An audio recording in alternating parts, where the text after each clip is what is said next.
Hello everyone, welcome to our channel. ఉదయాన్నే తెల్లవారుతో సూర్యుడు అలా తూర్పున ఉదయిస్తూ ఆకాశంలోకి నేనొచ్చానమ్మా, గుడ్ మార్నింగ్ అంటూ అందరికీ శుభోదయాన్ని తెలుపుతూ ఆయన మెల్లగా అలా 5:30, 6 మధ్య ఆకాశంలోకి వచ్చాడు. కానీ అప్పటికే కమల నిద్ర లేచి చాలాసేపు అయిపోయింది. తెల్లవారుజామున 4 గంటలకి నిద్ర లేచింది. లేచిన తరువాత స్నానం చేసి ముందు తులసి దగ్గర దీపం పెట్టుకొని పూజ చేసుకొని ఆ తర్వాత బండెడు అంట్లు సింకులో పడి ఏడుస్తున్నాయి. వాటన్నిటినీ ముందు తోమేసి అలా పక్కన పెట్టి ఆ తర్వాత బట్టలు బండి ఉన్నాయి. ముందు ఒక లోడు వాషింగ్ మిషన్లో పడేసింది.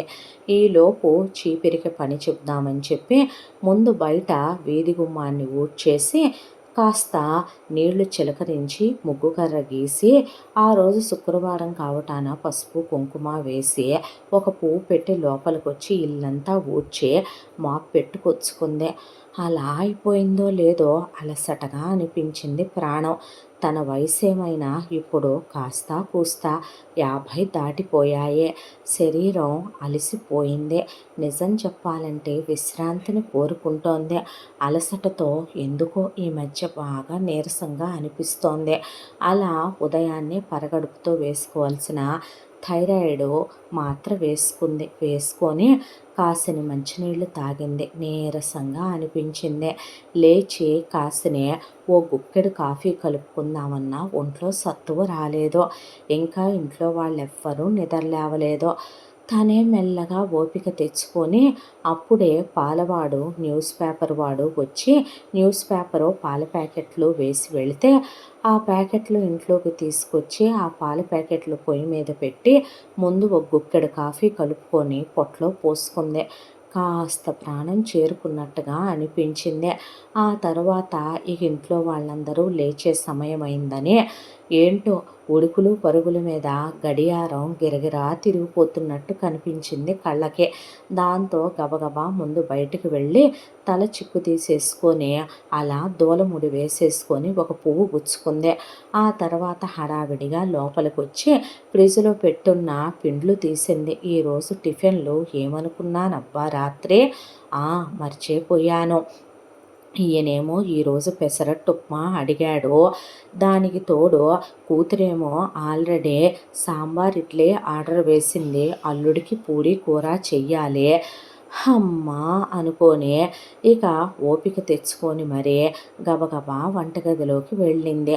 ఆయనకేమో పెసరట్టులోకి ఉల్లిపాయలు, అల్లం ముక్కలు, పచ్చిమిర్చి, జీలకర్ర వేసి పోయాలి. దానికి తోడు ఉప్మా చెయ్యాలి. ముందు వాటికి కావలసిన ప్రిపరేషన్లు రెడీ చేసుకొని కూతురు చెప్పిన సాంబార్ పెట్టి ఇడ్లీ పొయ్యి మీదకి ఎక్కించి అల్లుడు కోసం పూరీ పిండి కలుపుకొని ఈలోపు ఇక ఒకవైపున అలా కూర చేసి ఇక టిఫిన్లు మొదలుపెట్టింది. ఈలోపుగానే అలా టిఫిన్ సెక్షన్ అవుతూ ఉండగానే టంగున మైండ్లో అలా గుర్తుకొచ్చేసింది గభాల్న తను భోజనాల ప్రిపరేషన్లు మొదలు పెట్టాలని. దాంతో గబగబా గుర్తొచ్చాయి. ఆ రోజు ఆయన వాళ్ళ స్నేహితులు భోజనాలకు వస్తారు మధ్యాహ్నం అని చెప్పాడు. కాబట్టి దేవుడా అనుకుంటూ ముందు టిఫిన్ల పని అయిపోయి కాస్త పొట్లో పడితే కానీ నా వల్ల తేలదు తండ్రి అనుకుంది.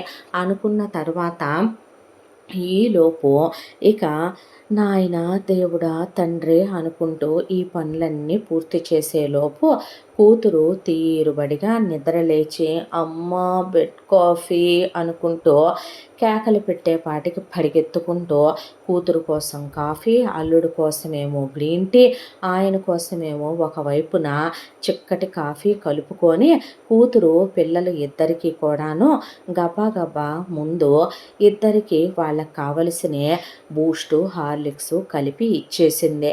ఇక మరొక వైపున చూద్దురు కదా కొడుకు కోడలు అసలింతవరకు పడగదిలో నుంచి నిద్ర లేచినట్టే లేరు. రాత్రంతా వర్కులు చేసుకున్నట్టు ఉన్నారు. దాంతో కొడుకు కోడలికి అమ్మ టిఫిన్ ఏమిష్టమో మర్చిపోయాను, నా దుంప తెగ అనుకొని ఫ్రిడ్జ్లో గబా ఆవిడ వడకి పిండేసి ఉంచుకొని కోడలికి గారెలంటే ఇష్టమని గబగబా కోడలి కోసమని వడలు వేసేసిందే. ఈలోపు కొడుక్కి ఇడ్లీ వేశాను కాబట్టి కూతురు కోసం దాంట్లోకే కాస్త కారప్పొడి నెయ్యి వేసుకుంటాడు. అమ్మో చట్నీ చెయ్యాలని ఆ హడావిడిలో పడిపోయిందే. ఆ తర్వాత ఇంట్లో వాళ్ళు ఒక్కొక్కళ్ళు లేవటం, కాఫీలు టిఫిన్లు అయిపోవటం. ఆ తర్వాత మధ్యాహ్నం భోజనం నేను వేడివేడిగా పంపిస్తానర్రా, నాన్నగారి స్నేహితులు వస్తారంట భోజనాలకి, ఈరోజు స్పెషల్స్ చేస్తాను, మీకోసం ఒక్కొక్క కూర ఏం వండుతాను అని ఈలోపు చెప్పింది కోడలికి, కూతురికి, అల్లుడికి, కొడుక్కి, భర్తకి.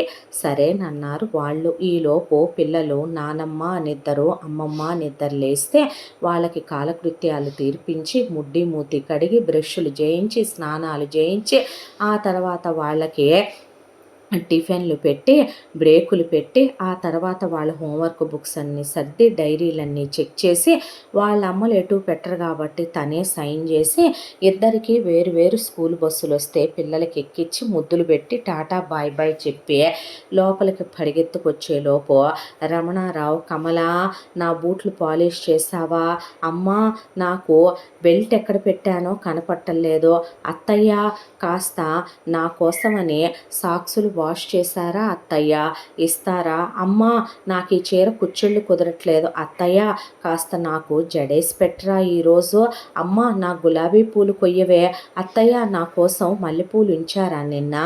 ఇలా వరుసగా ఒకటే హడావిడే.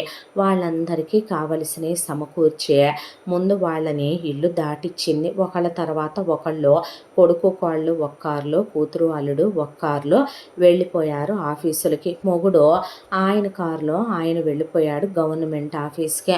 తీరా చూసేసరికి మళ్ళీ టిఫిన్ అంట్లు ఓ బండి పేరుకున్నాయి. బట్టలు అయిపోయాయని వాషింగ్ మిషన్ పూత పెడుతుంది. ఒంట్లో సత్తవలేదు. అన్ని టిఫిన్లు చేసినా తను మాత్రం నోట్లో ఇంత టిఫిన్ వేసుకోలేదు. హడావిడిగా లేచి అందులో కొంచెం మిగిలిపోయినాయి అరాకొరా ఉంటే అవి మొత్తం ఓ ప్లేట్లో పడేసుకొని తిన్నాననిపించే. తిన్నాక నీరసం వచ్చి షుగర్ ట్యాబ్లెట్లు, బీపీ ట్యాబ్లెట్లు మింగి ఆ తర్వాత గ్యాస్ ట్యాబ్లెట్లు ఇవన్నీ వేసుకున్న తర్వాత బట్టల మిషన్లో ఉన్న బట్టలు తీసి ఇంకో లోడు పడేసి ఆ బట్టలన్నీ ఎత్తుకెళ్ళి డాబా మీదకు మోసుకెళ్ళి ఆరేసుకొని కిందకు వచ్చింది. ఈలోపు మొగుడు భోజనానికి చెప్పిన లిస్టు గుర్తుకొచ్చిందే. ముందు నీరసం అనిపించి ఒక చుక్క మళ్ళీ కాఫీ కలుపుకొని తాగి అలా తల వెనక్కి వాల్చి పడుకుంటే ఈలోపు అలా 10 నిమిషాలు రెస్ట్ తీసుకుందో లేదో ఠంగుమని గడియారం కొట్టేసరికి గుండెల్లో చల్లుమని లేచి మళ్ళీ హడావిడిగా మొగుడు చెప్పినట్టు ఒకవైపున మటన్ దమ్ బిర్యానీ, ఒకవైపున చికెన్ ఫ్రై, ఒకవైపున ప్రాన్స్ కర్రీ, ఇంకొక వైపున ఫిష్ పులుసు, వైట్ రైసు, దానికి తోడు వెజిటేరియన్లు ఉన్నారని వాళ్ళ కోసం 4 రకాల వెజ్లు ఇవన్నీ చేసి ముందు కొడుక్కి, కోడలికి, కూతురికి, అల్లుడికి, మనవళ్ళకి ఎవరికి వాళ్ళకి క్యారియర్లు సర్దేసుకొని ముందు డబ్బా వాళ్ళ రాగానే వాళ్ళకి గబగబా పంపించేసిన తర్వాత మొగుడు ఆఫీస్ నుంచి ఆఫీస్ బాయ్ వచ్చి అమ్మగారు భోజనాలు పంపుతానన్నారంట అనేపాటికి అవన్నీ పెద్ద పెద్ద క్యారియర్లలో సర్దేసి పంపించిన తర్వాత అలసటతో ఒళ్ళు పులక తేలిపోతోంది. ఇంకొక వైపున మళ్ళీ బండెడంట్లు అయ్యున్నాయి. వాషింగ్ మిషన్లో 2వ లోడు బట్టలు ఆరేసి 3వ లోడు తగలేసి ఆ తర్వాత ఆ బట్టలు ఎత్తుకెళ్ళి ఆరేసుకొని అలా అడ్డం పడిపోయింది నీరసంతో. జీవితం ఏ రోజు ప్రశాంతంగా లేదు. నిజం చెప్పాలంటే ఏంటో వెధవ బ్రతుకు అనిపించేసింది. ఆ తర్వాత అలా రెస్ట్ తీసుకుంటే ఈవినింగ్ స్నాక్స్ టైం మళ్ళీ హడావిడిగా ఒక్కొక్కళ్ళది ఒక్కో టేస్ట్. పిల్లలు స్కూల్ నుంచి వచ్చాక స్నానాలు చేయించి వాళ్ళకి పాలు కలిపించి వాళ్ళకి స్నాక్స్ పెట్టుకొని కూతురికి అల్లుడికి వేరే వేరే, కొడుక్కి వాళ్ళకి వేరే వేరే, మొగుడికి వేరే వేరే, మళ్ళీ ఆఫీసు నుంచి తిన్న క్యారియర్లన్నీ పడేస్తే అవి తెచ్చి కడుక్కొని ఉతికిన బట్టలు ఆరిపోయి ఉంటాయని తెచ్చుకొని ఐరన్లకి మడతలకి పెట్టి ఎక్కడ సర్దుకొని కొంపంతా మళ్ళీ ఊడ్చుకొచ్చుకొని పిల్లల్ని కూర్చోబెట్టి చదివించుకుంటూ ఒక పక్క నుంచే ఏంటో వెధవ బ్రతుకు అర్థం కాలేదో ఇలా జీవితం గడిచిపోతూ ఉండగా ఒకానొక రోజున కూతురు, అల్లుడు సినిమాకెళ్లారు. కొడుకు ఫ్రెండ్ కూతురిది బర్త్‌డే పార్టీ అని చెప్పి పిల్లలిద్దరిని తీసుకొని వెళ్ళారు. కూతురు పిల్లలిద్దరూ ఇంట్లోనే ఆడుకుంటున్నారు. రమణారావు ఆ రోజు ఆదివారం అయినా ఫ్రెండ్స్‌తో క్లబ్‌కెళ్ళిపోయాడు. ఇక ఒకవైపున పిల్లలిద్దరూ అది ఇది అంటుంటే కూర్చోబెట్టి కాసేపు టీవీ చూడండర్రా అని అలా కూర్చుంది. ఈలోపు ఎలా ఉన్నావు అనుకుంటూ చిన్ననాటి స్నేహితురాలు సుభాషిణి వచ్చింది. రావే, అమెరికా నుంచి ఇదేనా రావడం అని అడిగాను. అడిగేసరికి ఆ అవును అంటే, నువ్వేనా గుర్తుపట్టలేకపోయాను సుభా, ఏంటి అలా పీక్కుపోయావు అని అడిగింది కమల. అడిగేసరికి ఆ మాట నువ్వు నన్ను అడగకూడదేమో, డోలొచ్చి మద్దెలతో మొరపెట్టుకుందని నీ అవతారం ఏమిటే అలా తయారైంది అని అడిగింది సుభాషిణి. ఆ మాటకి కమల నవ్వి కాసిన కాఫీ కలుపుకొచ్చి ఇద్దరికి కాస్త స్నాక్స్ పెట్టుకొచ్చి బెడ్రూమ్లోకి తీసుకెళ్ళి కూర్చుంది. పిల్లలు వింటారని తలుపులు దగ్గరికి వేసి కడుపు చించుకుంటే కాళ్ళ మీద పడుద్దని. నీకు గుర్తుందా, మనిద్దరం చిన్ననాటి నుంచి స్నేహితులం. చిన్నప్పుడు మనకి పెద్ద పెద్ద ఆశలు కోరికలు ఏవీ లేవే. ప్రశాంతంగా అమ్మ వండి పెడితే తిని బడికెళ్ళి చదువుకునేవాళ్ళం. పెద్ద మనిషి అయ్యామా, మనకి బంతులు బారసాలలు ఎలిగిచ్చారు. 10th క్లాస్ అయిపోయింది, ఇంటరు డిగ్రీ ఎలగబెట్టాలని గొడవ చేసినా మన ఇంట్లో వాళ్ళు 10థ్‌లతోనే చదువులు ఆపిచ్చేశారు. 18 వచ్చిందాక ఇంటి పని, వంట పని, గొడ్లకాడ చాకిరీ నేర్పించి నిన్ను మీ ఆయన సుందర్రావుకిచ్చి చేసి, నన్ను మా ఆయన రమణారావుకిచ్చి చేసి, ముందు గవర్నమెంట్ ఉద్యోగస్తులు కదా అని అత్తారిళ్ళకి తోలేశారు. అక్కడికి వెళ్ళిన తర్వాత మన బతుకులేమైనా సుఖంగా ఉన్నాయా? 2 సంవత్సరాలు తిరిగేపాటికి నాకు అరుణు, సుకన్య పుట్టారు. నీకు నీ కొడుకు బాలాజీ, కూతురు సౌజన్య పుట్టుకొచ్చారు. ఆ తరువాత ఒకవైపున అత్తల ఆరళ్ళు పడ్డాం, ఆడపడుచుల దెప్పిపోట్లు పడ్డాం, తోడుకోడళ్ళ ఈసడింపులు పడ్డాం. మరొక వైపున మొగుళ్ళు వాళ్ళ మూడ్ స్వింగులన్నీ మన మీద చూపిస్తే అయ్యి భరించాం. గేదెల దగ్గర చాకిర్లు చేసుకొచ్చాం. పిల్లలకి మనమే పొద్దున్న లేచిన దగ్గర నుంచే వంట మనుషులమయ్యాం, పని మనుషులమయ్యాం, డాక్టర్లమయ్యాం, నర్సులమయ్యాం, వాళ్ళ కోసం టీచర్లమయ్యాం. ఇన్ని అయ్యి సంసారాలు లాక్కొచ్చే అత్తలకి సేవ చేసి అత్తల పైకి పోయి, మామలకి సేవ చేసి మామల పైకి పోయి, ఈలోపు మన అమ్మ నాన్నల పైకి పోయి, ఈలోపు మన పిల్లలు ఎక్కొచ్చేశారు. వాళ్ళ చదువులని మనం నిద్రాహారాలు మానే వాళ్ళని చదివించి ప్రయోజకుల్ని చేసిన తర్వాత కొడుకులకి కోడళ్ళొచ్చారు, కూతుళ్ళకి అల్లుళ్ళొచ్చారు. పేరుకి దరిద్రం ఏంటో తెలుసా? మా అబ్బాయికి పెళ్ళయింది. వాడు ప్రేమించి పెళ్లి చేసుకున్న కోడలు వాడి భార్యగా నా ఇంట్లో అడుగుపెట్టింది. అరుణ్ భార్య గౌరీ. గౌరీ వచ్చినప్పుడు కాస్త నాకు పనిలో సాయం చేసేదే. మా ఆయన ఎప్పుడైతే నా కూతురు సుకన్యకి పెళ్లి చేసి మెల్లగా దాన్ని తీసుకొచ్చి ఎదురింట్లో పెట్టి ఆ తర్వాత ఇంట్లోనే పెట్టుకున్నాడో, నా కూతురు కాలు మీద కాలేసుకొని పనులు చేయకుండా నాకు పురమాయించటం మొదలుపెట్టిందో, కూతురే చేయనప్పుడు కోడళ్ళైన నేనెందుకు చేయాలి, నాకేమైనా రూల్స్ రెగ్యులేషన్స్ వేరే ఉంటాయా ఏంటి అని నా కోడలు కూడా చేయటం మానేసిందే. అప్పుడు దాకా ఉద్యోగానికి వెళ్ళని నా కోడలు నా కూతుర్ని చూసి ఉద్యోగానికి వెళ్ళటం మొదలుపెట్టి మొగుడు పెళ్ళాం జీతం వాళ్ళు దాచుకోవటం మొదలుపెట్టారు. పుట్టింటి మీద పడి తింటం మరిగిన నా కూతురు అల్లుడి జీతం అది దాచుకుంటూ, మొగుడి స్థిరచరాస్తుల మీద వచ్చే డబ్బులు దాచుకుంటూ పుట్టింట్లో తిష్టేసిందే. ఆడపిల్లని అలా ఉంచుకోకూడదండి, విలువ తక్కువ కాదా అంటే, మా ఆయన నా చెంప చెళ్ళు అనిపించి మా అమ్మే నా కూతురుగా పుట్టింది, నా కూతురంటే నాకు నా తల్లి తర్వాత నా తోబుట్టువుల తర్వాత అంతా, ఆడపిల్లని ఎవడు చెప్పాడే నీకు? ఆ రోజు నీ రాత నీ కర్మ కాబట్టి, నీ పుట్టింటి వాళ్ళకి అతి గతి లేదు కాబట్టి నన్ను పెళ్లి చేసుకొని ఇన్నేళ్ళు తిన్నదరక్క నా మీద పడి కూర్చున్నావు అన్నాడు నా మొగుడు. నోరు మూసుకోవటం తప్ప పిల్లలు మనంతయ్యాక కొడుకులు కోడళ్ళు అల్లుళ్ళ కూతుళ్ళ ముందు ఏం తన్నిచ్చుకుంటాం? మనవలు పుట్టేశారు, ఒకవైపున వీళ్ళ పురుళ్ళు పుణ్యాలు బాధ్యతలు, పుట్టిన పిల్లలకి ముడ్లు మూతులు కడుక్కుంటూ అయ్యే ఇవన్నీ చాకిర్లని కూడా నాకు అనిపించదు. ఎంత చేసినా మన బ్రతుక్కి ఓ విలువ లేదో, ఓ గౌరవం లేదో. నీకో విషయం చెప్పనా? కోడలనైనా కడుపారా తిట్టుకోగలిమేమో, పరాయింటి నుంచి వచ్చింది కాబట్టి. కానీ కూతుర్ని ఏమి శాపనార్థాలు పెట్టినా వాటికేమైనా అయితే మనమే ఏడుస్తాం. చదివిస్తామనే దాంతో కూతుర్నేమీ అనుకోలేక మూసుకోవాల్సి వస్తోంది. ఏమని చెప్పను, మొగుడినేసుకొని సినిమాకెళ్ళిందే. ఒక కష్టం ఉండదు, సుఖం ఉండదు, బాగోపోతే పట్టించుకోవటం ఉండదు. మొగుడుగా ఆయన పట్టించుకోడు. వారానికోసారి ఆఫీసులో స్నేహితులకు భోజనాలంటాడు. ఏంటంటావు, ఒక కష్టం ఉండదు, సుఖం ఉండదు. పని మనిషిని పెట్టుకుందామంటే ఈ ఏరియాలో పనోళ్ళు దొరకరు. ఇటు పుల్ల తీసి అటు పెట్టరు కూతురు కోడలో. ఎప్పుడన్నా విసుగు పుట్టి ఏమైనా అన్నాననుకో, మీరు చెయ్యకపోతే మానేయండి, వేరు కాపురం వెళ్ళిపోతాంలే మావగారు అని కోడలు మొదలుపెట్టుద్దే. కొడుకు కోడల్ని వేరు పంపిద్దామని చూస్తున్నావా అని కొడుకు కోడలు ముందు నా చెంప చెళ్ళు అనిపిస్తాడు. కూతురుగా నువ్వైనా అందుకోవచ్చు కదే అంటే, నీ కోడలే అందుకోనప్పుడు అవునులే అతిగతి లేక మీ ఇంటికొచ్చి ఉంటున్నాం కాబట్టి ఇలా మాట్లాడుతున్నావా, వెళ్ళిపోతాంలే నాన్న అని పిల్లల్ని తీసుకొని సూట్ కేసు సర్ది నా కూతురు ఓ ముసలి కన్నీళ్లు కార్చి డ్రామా క్రియేట్ చేసి మళ్ళీ నన్ను కొట్టించుద్దే. ఈ అవమానాలన్నీ పట్టం కన్నా మూసుకోనుండి నా పని నేను చేసుకోవటం నయమని ఆ వాషింగ్ మిషన్ తగలబెట్టారు. నేను బీపీ వచ్చి కళ్ళు తిరిగి పడిపోయానని ఓ సంవత్సరం క్రితం. ఆ వాషింగ్ మిషన్ పిచ్చిముండ కాబట్టి రోజంతా తిరుగుతానే ఉంటుంది. 3 సార్లు 2 సార్లు స్నానాలు, పిల్లల బట్టలు, ఇంటిల్లపాది బట్టలు, ఇల్లు నేనే ఊడ్చి తగలేయాలి, తడిగుడ్డలు నాయే, బెడ్షీట్లు మారవటం నాయే, ఎంతమందికి వంటలు నావే. పోనీ అందరూ ఒకటే తింటారా అంటే లేదు శుభా. ఆయనకో రకం, ఒకవైపున బీపీలు షుగర్లు వచ్చి చచ్చి ఉప్పు కారాలు తిని సావడం, తీపి తినడం. కొడుక్కో రకం, కోడలుకో రకం, కూతురుకో రకం, అల్లుడికో రకం. ఏమీ మాట్లాడటానికి లేదు. కొడుకుని అర్థం చేసుకోరా అని చెబుదామంటే విసిగించకమ్మా, తను కూడా ఉద్యోగం చేసి వస్తోంది, చెల్లికి చెప్తున్నావా, నా పెళ్ళానికి చెప్తావేంటి అంటాడు వాడు. అల్లుడిని నువ్వైనా అర్థం చేసుకొని వేరు తీసుకెళ్ళొచ్చుగా బాబు అంటే, అవునులేండి అత్తయ్య గారు, ఇల్లరికం అల్లుడంటే ప్రతి ఒక్కళ్ళకి చులకనేనంటాడు వాడు.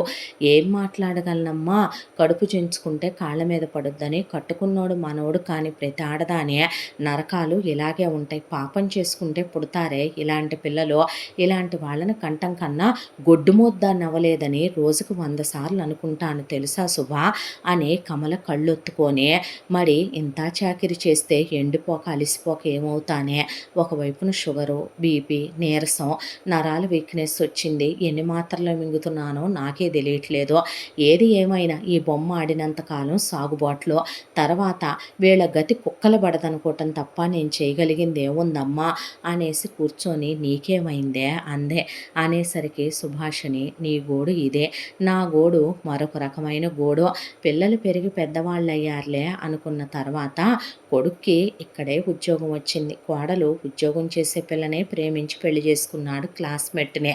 కొడుకు కోడలు బాగానే ఉంటున్నారు. ఆ తర్వాత ఇంట్లోనే కాపురం పెట్టుకున్నారు. ఆయన సంగతి తెలిసిందేగా, ప్రతి ఒక్కటి మిలిటరీ డిసిప్లిన్ రూల్స్లా ఉండాలి, నేనైనా పిల్లలైనా సరే. ఇక మొదటి నుంచి నా వంట ఆయనకు అలవాటు కాబట్టే ఆయన ఎవరి వంట తినడు. ఇంటి పని నేను చేస్తేనే ఆయనకి నీట్గా ఉంటుంది. కోడలు చేసిన దగ్గర నుంచి ఈయన పాఠం చదువుతాడు. ఆ అమ్మాయి చేయటం మానేసిందే. మేముండే ఏరియాలో పనివాళ్ళు దొరుకుతారు, పెట్టుకుంటే ఈయన సోది చాదస్తం భరించలేక ఒక్క పనివాళ్ళు ఉండకుండా మానేశారో. నా కొడుకు వేరు కాపురం వెళతాననే అంటాడు, కానీ ఈయన కొడుకుని వేరు వెళితే ఒప్పుకోడు. కొడుక్కి ఒక కూతురు కొడుకు, కోడలు కొడుకు ఉద్యోగాలకు వెళ్ళినా పిల్లల్ని ఆ అమ్మాయి పెంచకూడదు, ఆ అమ్మాయి పద్ధతి లేకుండా పెంచుద్దని నేనే పెంచాలి. రిటైర్మెంట్ అయిన తర్వాత నా ప్రాణం తినేస్తున్నాడే, ఇంట్లో కూర్చొని 5 నిమిషాలు మనశ్శాంతిగా ఉండనివ్వడం.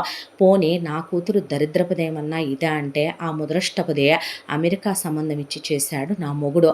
అమెరికా వెళ్ళి కూర్చొని నాన్న పంపించనంగానే ఇక్కడి నుంచి ఈయన కూడా బయలుదేరి నాతో పాటు అమెరికా తగలడతాడు. అక్కడికి వెళ్ళిన తర్వాత నా కూతురు ముదరష్టపది ఇటు పుల్ల తీసి అటు పెట్టదు.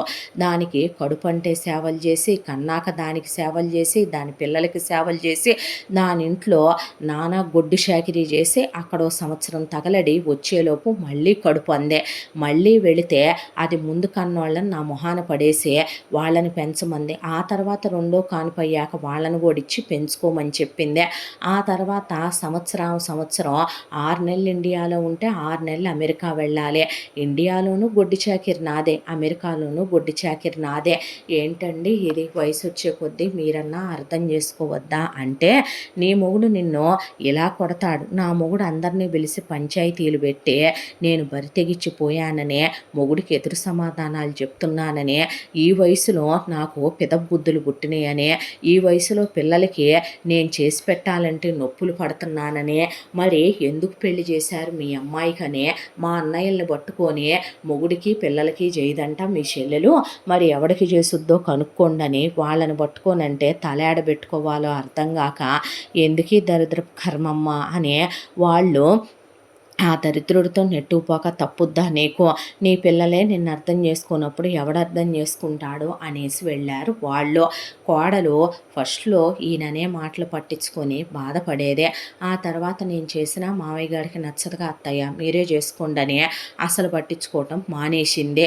ఇక కొడుకు సంగతి అంటావా, నాన్న సోదికి నేను వేరే వెళ్ళిపోదామనే అనుకుంటానమ్మా, నీ మీద భారాలు పెట్టాలని మేమేం అనుకోవటం లేదు, కానీ ఆయన మమ్మల్ని వేరే వెళ్ళనివ్వడో, ఎదవ సోదిగోల, నాకు చెప్పబాకమ్మా అనేస్తాడు మా బాలాజీ గాడు. ఇక కూతురు ఉందంటే అమెరికా నుంచే పోనీ 6 నెలలు దానికి చాకిరి చేసి వస్తే అయిపోయింది అనుకుంటే, నా దినం చేయటానికి ఇండియా వచ్చిన దగ్గర నుంచి దానికి నెలకు ఒక 10 పార్సిళ్ళు పంపాలి, దానికోసం పిండి వంటలు వండి, దానికోసం మసాలాలు వేసి, దానికోసం పచ్చళ్ళు బట్టి, దానికోసం ఇక్కడి నుంచి బట్టలు కుట్టి నా దినం చేయటానికి నాకు మిషన్ వచ్చు కాబట్టి అన్నీ దానికి ఇండియాలో జరిగినట్టు జరగాలి అమెరికాలో.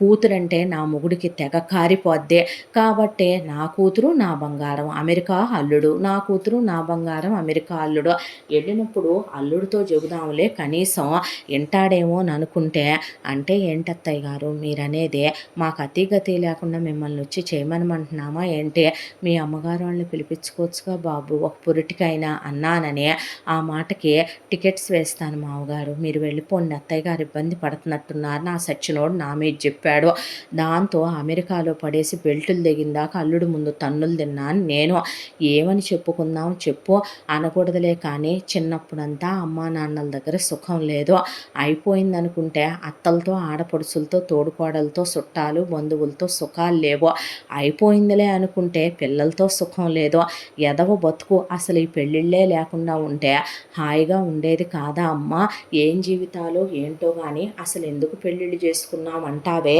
అని అలా సుభాషిణి కమల్ని పట్టుకొని, కమల సుభాషిణిని పట్టుకొని ఏడుచుకున్నారు. ఈలోపు బయటికి వెళ్ళిన అరుణ్ గౌరీ వచ్చి, సుకన్య వెంకట్ వచ్చి పిల్లలు నలుగురు కలిసే, ఎవరు ఈ ఆంటీ అని అడిగితే, అమెరికా నుంచి కొత్తగా ఈ మధ్య వచ్చిందంట్లే, ఒక నెల రోజులు అయిందంట, నా స్నేహితురాలు సుభాష్ని వాళ్ళ అమ్మాయి అమెరికాలో ఉంటుంది, అందుకే పలకరించి వెళదామని వచ్చింది, కలవక ఒక 2-3 ఏళ్ళు అయింది మేము అని చెప్పి కమలి చెప్పింది. అవునా ఆంటీ, హాయ్ అని వెళ్ళిపోయారు లోపలికే. వాళ్ళకి గబగబా అన్నీ రెడీ చేసుకుంటూ కమల హడావిడిగా పరుగులు పెడుతోంది ఇంట్లో. చూసి సుభాష్నికి కళ్ళల్లో నీళ్ళు ఆగలేదు.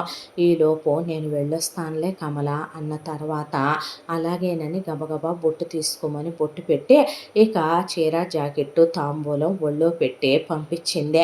వెళ్ళిన తర్వాత సుభాష్ని వైపే అలా చూస్తూ కమల గుమ్మంలో కూర్చుండిపోతే, అన్నట్టు అత్తయ్య గారు నేను మీ అబ్బాయి కలిసి మా పుట్టింటికి వెళ్తున్నాము, మా పుట్టింట్లో మాకు ఓ చిన్న అకేషన్ ఉంది, ఈరోజు మేము రాము, పిల్లల్ని మీ దగ్గర ఉంచుకోండి అని కొడుకు కోళ్ళు వెళ్ళిపోతే, అమ్మ నేను మీ అల్లుడు కలిసి మా ఫ్రెండ్స్ అందరితో 3 రోజులు ట్రిప్కి వెళుతున్నాం గోవా, పిల్లల్ని జాగ్రత్తగా చూసుకో అని కూతురు అల్లుడు వెళ్ళిపోతే, ఈలోపు రమణారావు కమల అన్నట్టు చెప్పటం మర్చిపోయాను, ఫ్రెండ్స్ అందరితో కలిసి కొడైకెనాల్ ట్రిప్ వెళ్తున్నాను, ఒక వారం రోజులు బట్టలు అవన్నీ సర్దుదుగాని పదమని అందరూ వెళ్ళిపోయి పిల్లలు నలుగురితో కమల మిగిలిపోయింది. ఆ తర్వాత పిల్లలకు భోజనం పెట్టి పడుకోబెట్టాక ఒకప్పటి తన ఫోటో చూసుకుంటూ అలా కమల కళ్ళల్లోని నుంచే నీళ్లు కారిపోతూ ఇంకొకళ్ళనైతే నాశనం అయిపోమ్మని ఊడ్చుకుపోమ్మని తిట్టాలేమో, కానీ అందరికీ విశ్రాంతి ఉంది కదా. అమ్మ మనసుకేది విశ్రాంతి, అమ్మ శరీరానికి ఏది విశ్రాంతి, భార్యకేది విశ్రాంతి, అసలు స్త్రీకేది విశ్రాంతి, ఏంటి ఈ జీవితం, మాట్లాడలేవనా, ఎదురు తిరగలేవనా, ఆడదెవల కాదు సబల అంటారు, రాకెట్ తోలేంత ఎదిగిందంటారు. కానీ మధ్యతరగతి జీవితాల్లో నలిగిపోతున్న తనలాంటి స్త్రీల జీవితాల్నే ఎవడూ ఉద్ధరించేవాడుండడు, ఎవడూ పట్టించుకునేవాడుండడు.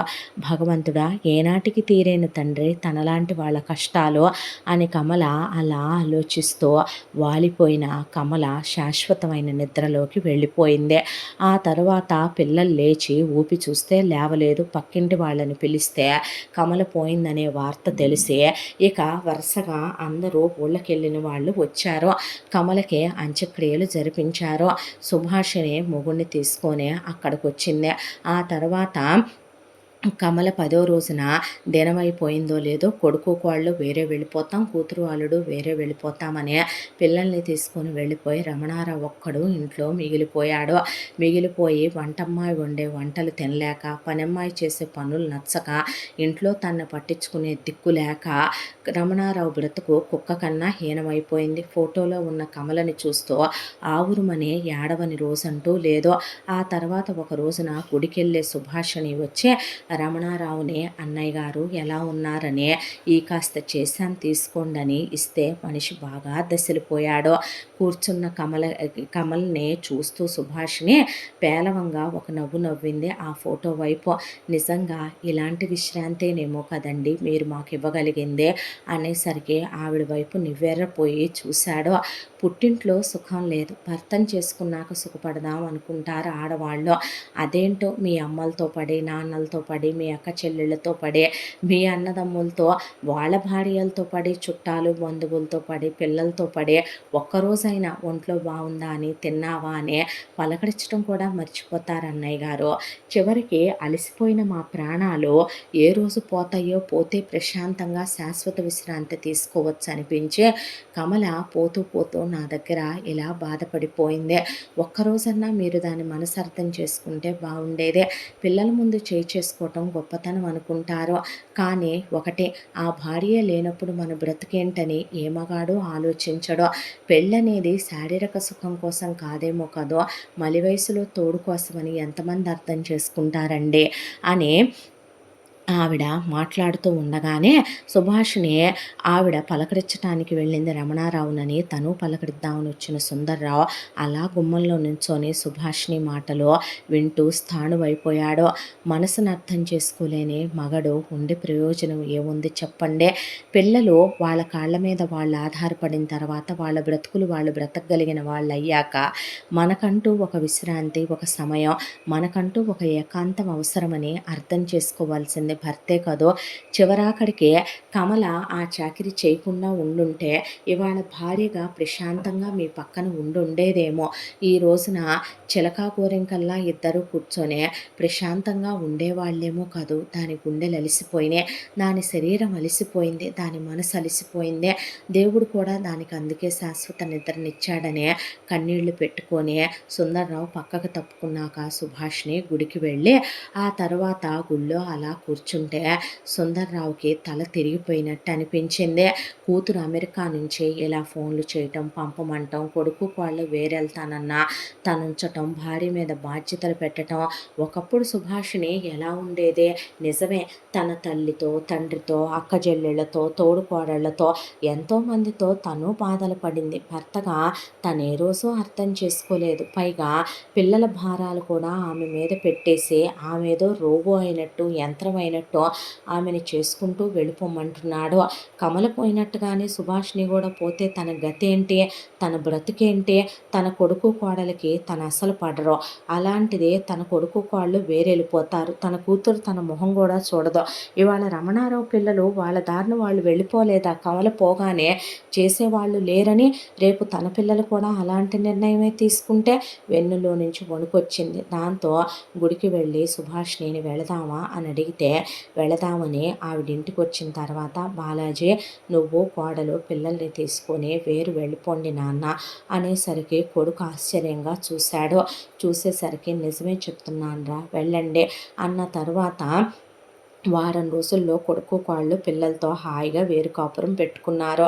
ఆ తర్వాత కూతుర్ని నీ పిల్లల్ని పంపించేస్తున్నానమ్మా, అమెరికా వచ్చే చుట్టాలుంటే నీ పిల్లల్ని ఇక నుంచి నువ్వే పెంచుకో, ఇండియా నుంచి పుట్టింటి పార్సిళ్ళే కాదు అత్తింటి పార్సిళ్ళు కూడా రావాలి, నీ మొగుడికి ఇక నుంచి నీ మొగుడికి కూడా అమ్మా బాబులు ఉన్నారుగా పంపమను, ఒకవేళ వాళ్ళ దగ్గర ఓపిక లేదనుకో కొని తెప్పించుకోండి, అమ్మా నాన్నల మీద పడి బతకాలని పీక్కు తినాలని అనుకోకండి, మాకు కూడా మలి వయసు అనేది ఒకటి వస్తుంది, మేము అలిసిపోతామమ్మా, చేసే ఉన్నాం, అర్థం చేసుకోండి, ఇంకొకసారి మమ్మల్ని అమెరికాకి రమ్మనమని అనవసరంగా టికెట్లు పంపించకమ్మా, నేను రావాలని అనుకోవట్లేదు, పోయిన రోజున మమ్మల్ని చూడాలనిపిస్తే రండి, లేదంటే కనుక అక్కడే ఉన్నా వచ్చిన నష్టమేమీ లేదు, కొడుకు ఇండియాలోనే ఉన్నాడుగా వాడు కానిచ్చేస్తాడు మిగతావన్నీ అనేసి ఫోన్ పెట్టేసి నన్ను క్షమించు శుభ అని సుందర్రావు కళ్ళల్లో నీళ్ళు, మీ స్నేహితురాలు కమలపోయి రమణారావు గతి అలా అయిన తర్వాత కానీ నీ విలువ నేను తెలుసుకోలేకపోయాను,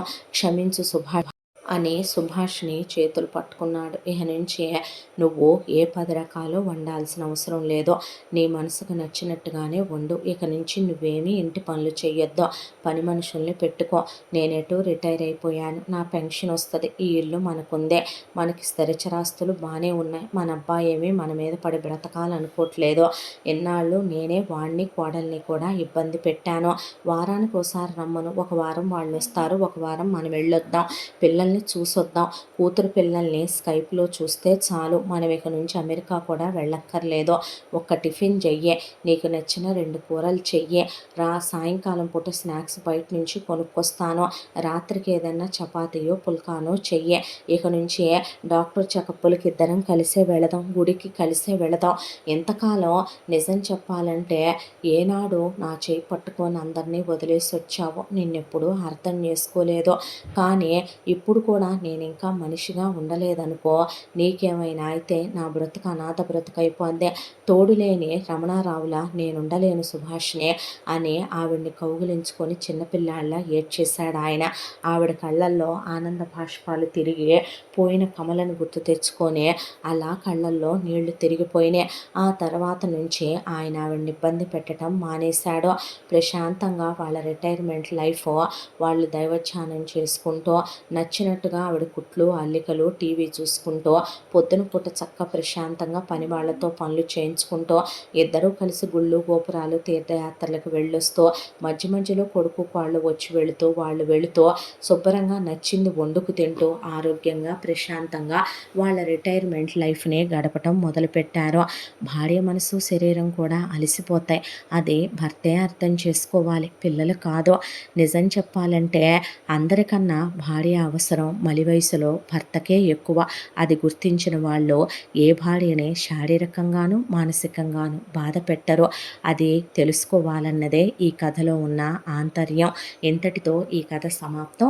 మళ్ళీ మరొక మంచి కథతో కలుసుకుందాం. తప్పకుండా మన ఛానల్ని లైక్ చేయండి, షేర్ చేయండి, సబ్స్క్రైబ్ చేయండి, బెల్ ఐకాన్ క్లిక్ చేసి ఆల్ అనే బటన్ని ప్రెస్ చేయడం మర్చిపోకండి. ఇంత మంచి కథను మనకు అందించిన కథా రచయిత్రి సాయి లలిత గారు. మరో మంచి కథతో తప్పకుండా మీ ముందుకు వస్తాను. Thank you so much.